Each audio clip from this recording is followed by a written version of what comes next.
এক ধোপা ছিল।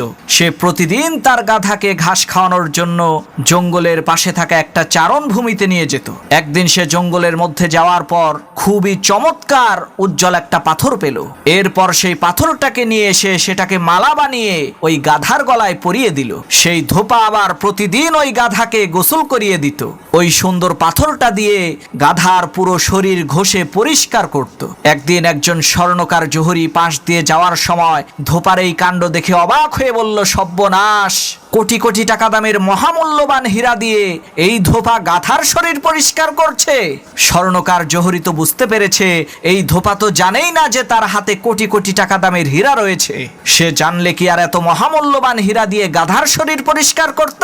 তখন ওই স্বর্ণকার জহুরি বুদ্ধি করে তৎক্ষণাৎ ওই ধোপাকে বলল, ভাই, তোমার হাতের ওই পাথরটা আমার কাছে বিক্রি করে ফেলো।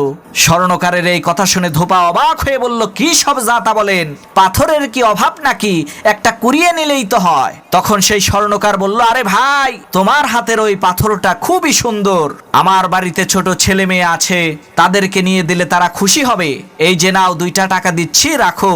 তখন ধোপা দেখলো, আরে সাধারণ একটা পাথরের দাম 2 টাকা, এটা খারাপ কি, ভালোই তো। ধোপা খুশি হয়ে 2টা টাকা নিয়ে ওই পাথরটা স্বর্ণকারকে দিয়ে দিল। যখনই ওই পাথরটা স্বর্ণকার হাতে নিয়েছে তখন সাথে সাথে ওই পাথরটা টুকরো টুকরো হয়ে একেবারে পাউডার হয়ে গেল। তখন ওই স্বর্ণকার পাথরকে জিজ্ঞেস করলো, কিরে, তুই তো গাধার গলায় ছিলি, তখন তো তুই টুকরো টুকরো হইলি না, তোকে দিয়ে এই ধোপা গাধার শরীর পরিষ্কার করলো, তাও তুই টুকরো টুকরো হইলি না, আর আমার হাতে আসার সাথে সাথে তুই টুকরো টুকরো হয়ে গেলি।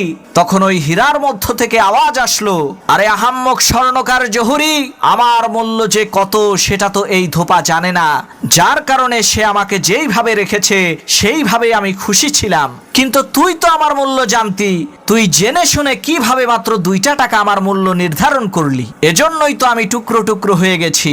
প্রিয় ভাই সব, ঠিক একইভাবে হাসরের ময়দানে আল্লাহর কোরআন আলেম ওলামাদের বিরুদ্ধে সাক্ষী দেবে। কোরআন বলবে, আরে আহাম্মক, সাধারণ মানুষ তো আমার মূল্য জানতো না, তুই তো জানতি, তুই তো আলেম ছিলি, তুই কেন আমাকে অবহেলা করলি, কেন তুই আমার অপব্যাখ্যা করলি?